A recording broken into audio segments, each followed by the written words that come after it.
को संभालिए माताश्री। देखिए, आपके पुत्र भरत यहीं आ रहे हैं। क्या? नहीं, नहीं पुत्री, उसे वहीं रोक दे। मैं उसका सामना नहीं कर पाऊंगी। उसे वहीं रोक दे, वहीं रोक दे उसे। मत आने दे, मैं उसका सामना नहीं कर पाऊंगी।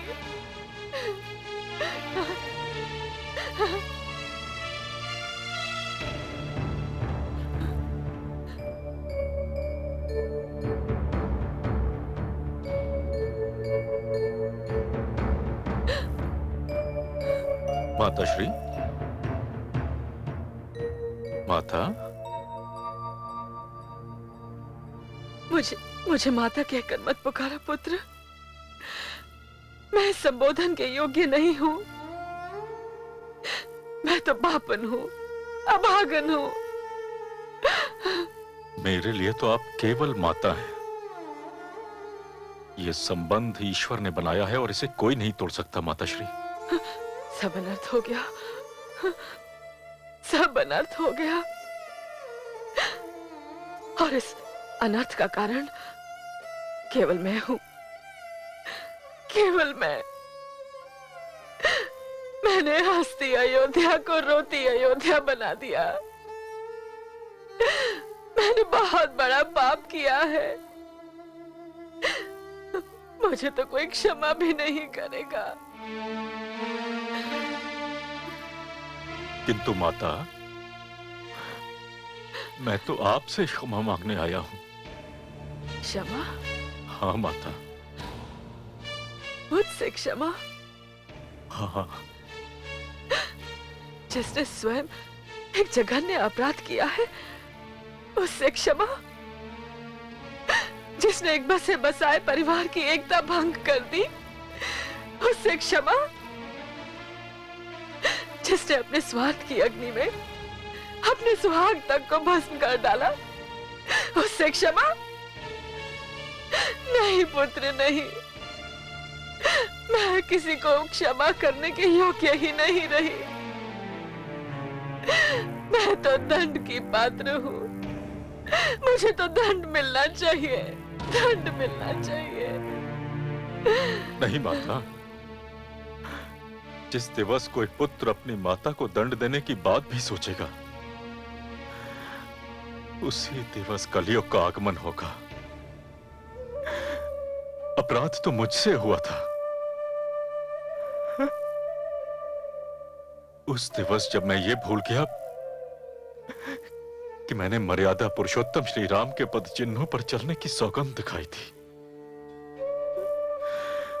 और फिर भी आपके प्रति मैं अपनी मर्यादा का उल्लंघन कर बैठा।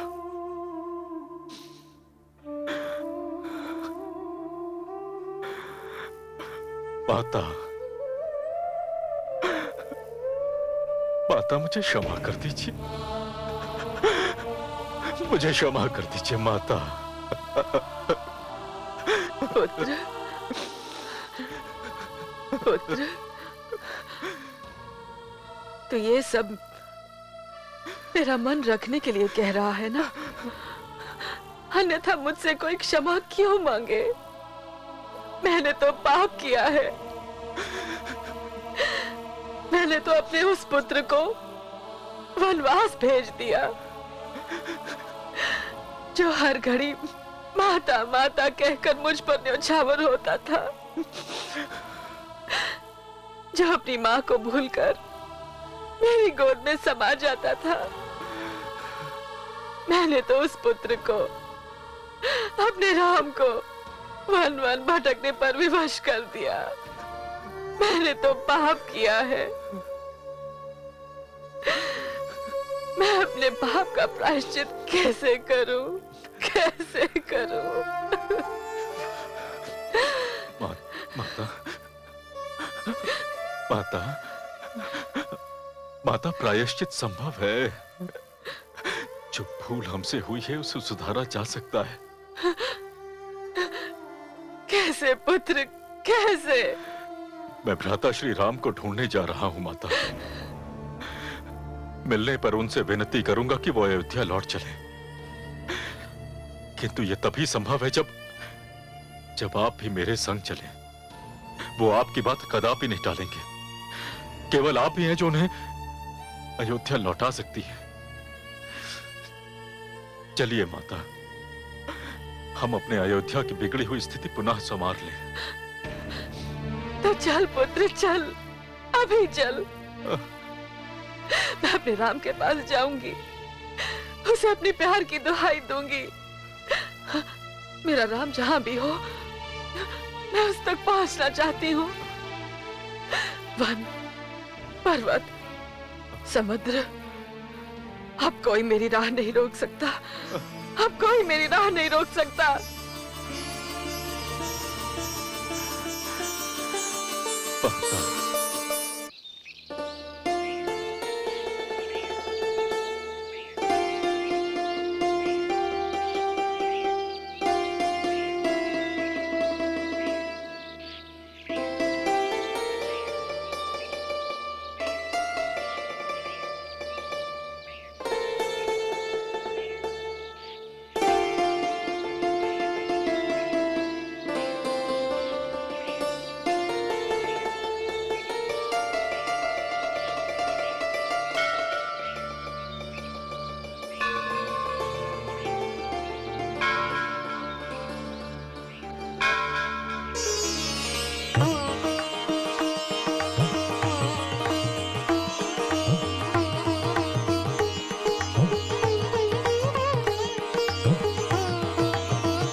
वही रूप, वही तेज, वही प्रताप जिसका वर्णन महर्षि वशिष्ठ ने धर्म संसद में किया था। मानो ब्रह्म की शक्ति ने मानव रूप धारण कर लिया हो।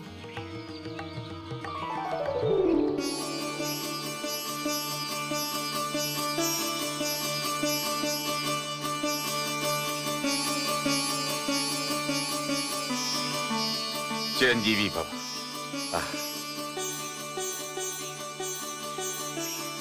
सौभाग्यवती भव, यशस्वी भव, चिरंजीवी भव। गुरुदेव,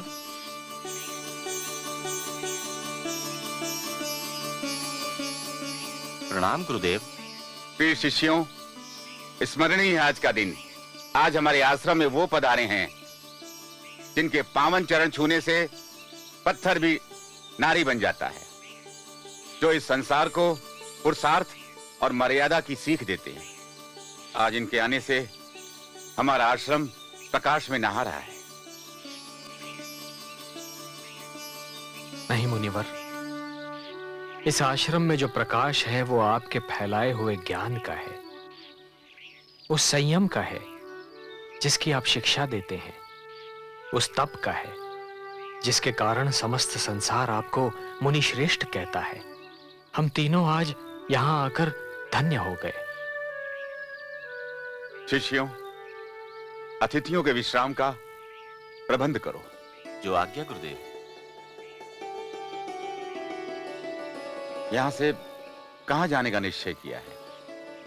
मुनिवर, यहां से हम चित्रकूट जाना चाहते हैं। पधारिए।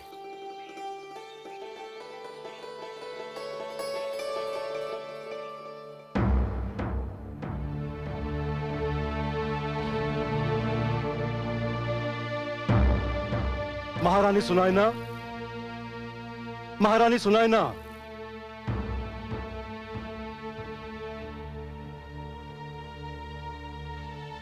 क्या हुआ महाराज? आप बहुत घबराए हुए दिखाई दे रहे हैं। महारानी, अयोध्या में इतना बड़ा अनर्थ हो गया और हमें इसकी सूचना तक नहीं मिली। क्या हुआ अयोध्या में? कौशल्यानंदन राम हमारी दुलारी को लेकर वन चले गए। वन चले गए? परंतु क्यों महाराज? महारानी के कई से वचनबद्ध होने के कारण महाराज दशरथ को अपने पुत्र को वन भेजने पर बाध्य होना पड़ा। क्या? हाँ महारानी,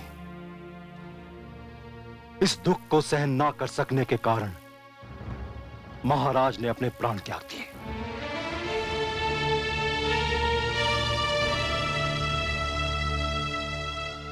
राम और पुत्री सीता वन चले गए और महाराज दशरथ स्वर्ग को। ये तो सत्य ही घोर अनर्थ हुआ अयोध्या वासियों के साथ। हाँ महारानी, यह भी सूचना मिली है कि भरत एक विशाल सेना लेकर वन की ओर प्रस्थान करने जा रहा है। भरत एक विशाल सेना लेकर निकल रहा है, परंतु क्यों महाराज? यही तो ज्ञात नहीं। इसलिए मैंने भी सेना लेकर वन की ओर प्रस्थान करने का निर्णय लिया है। मैं किसी भी मूल्य पर अपने पुत्र राम और सीता की रक्षा करूंगा। महाराज, जहां तक मेरा अनुमान है, पुत्र भरत राम को संसार में सबसे अधिक प्यार करता है। वो किसी भी स्थिति में अपने भाई के विरुद्ध कुछ करने की सोच भी नहीं सकता। जो महारानी कैकेयी ने किया, उसकी भी कोई कल्पना नहीं कर सकता था। किसका भरोसा किया जाए? किंतु मुझे अपने जमाता की रक्षा का प्रबंध तो करना ही पड़ेगा। यदि भरत के मन में कोई खोट नहीं, तो महारानी, मैं आपको वचन देता हूं कि मेरी सेना भरत पर कदापि आक्रमण नहीं करेगी। किंतु जाना तो मुझे हर अवस्था में पड़ेगा।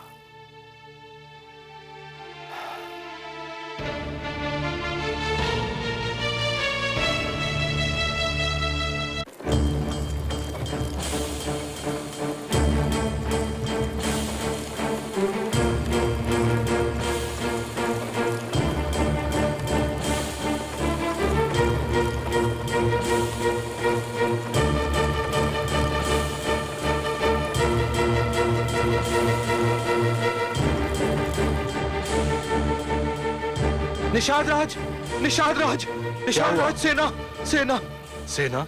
अयोध्या के युवराज भरत एक भारी सेना लेकर इस ओर चले आ रहे हैं। मैंने अपनी आंखों से देखा है। अच्छा, समझ गया मैं। हो न हो, वो अपनी गद्दी को किसी भी संकट से बचाने के लिए हमारे प्रभु श्री राम के पीछे जा रहे हैं। निषाद वीरो, यदि तुम्हें अब भी यह ज्ञात ना हुआ हो, तो मैं तुम्हें बताता हूं कि ईश्वर ने हमें प्राण क्यों दिए हैं। सब ध्यान से सुनो। ये प्राण हमें इसलिए मिले हैं कि हम इन्हें अपने श्री राम पर निछावर कर दें। प्रभु श्री राम की, प्रभु श्री राम की, प्रभु श्री राम की। यदि अयोध्या के युवराज ये समझते हैं कि हमारे होते हुए वे हमारे प्रभु श्री राम तक पहुंच जाएंगे, तो यह उनकी भूल है। हम निषाद वीर उनके और अपने प्रभु राम के बीच रक्त का ऐसा समुद्र बना देंगे जिसमें उनकी सेना डूब तो सकती है, किंतु पार नहीं कर सकती। प्रभु श्री राम की, प्रभु श्री राम की। परंतु सबसे पहले यह जानना आवश्यक है कि युवराज भरत के मन में क्या है। मैं स्वयं उनसे जाकर मिलता हूं और पता लगाने का प्रयत्न करता हूं।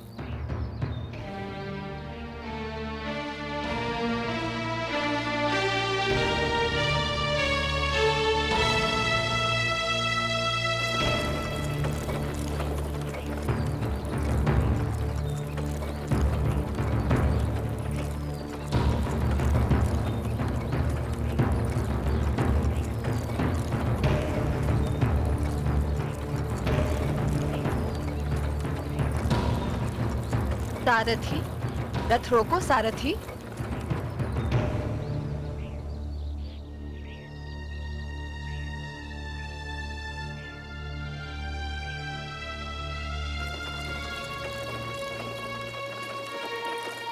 रुको सारथी।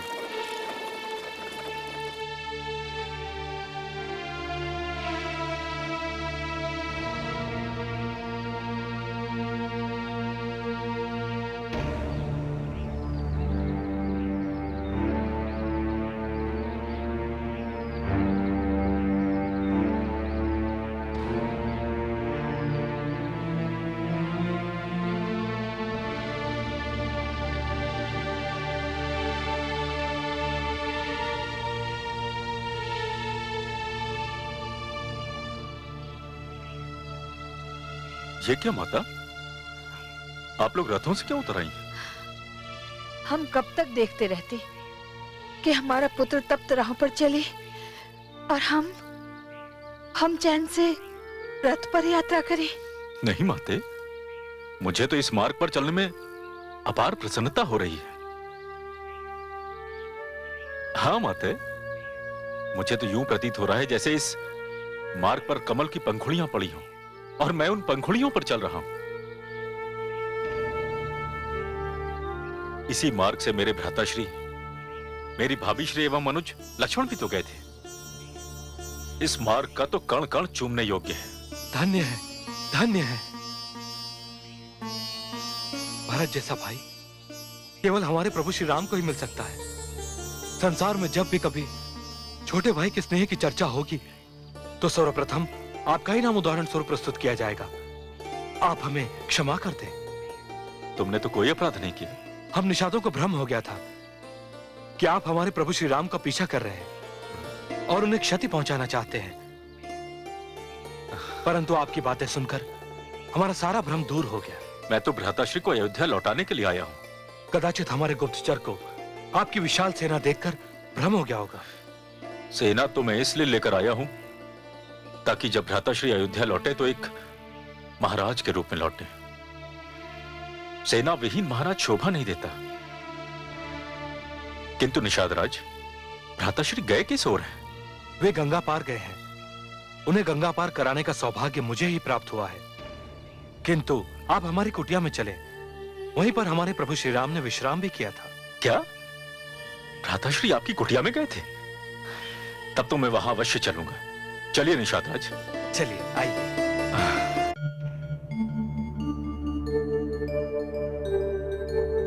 पधारिए।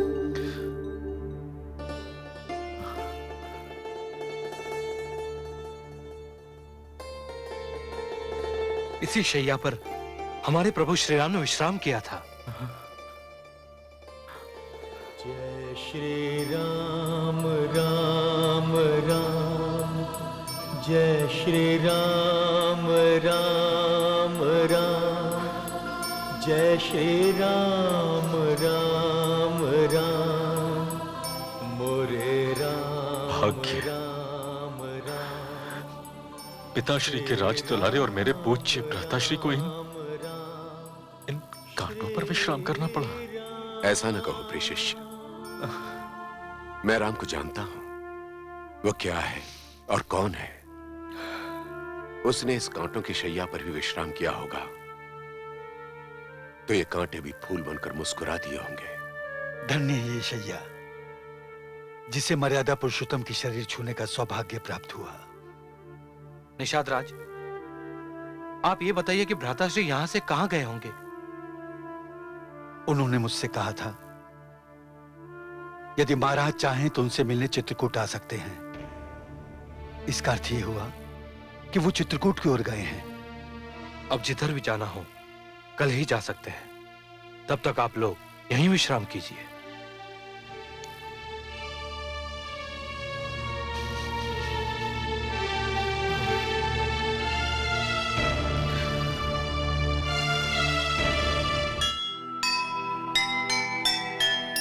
भरत खोजते राम को, दर्शन की है प्यास। अवधपुरी के दिन फिरे, यही हृदय में आस। बाम भले ही हो जगत, भले विधाता बाम। मैं वन से लौटू नहीं, बिना लिए श्री राम, बिना लिए श्री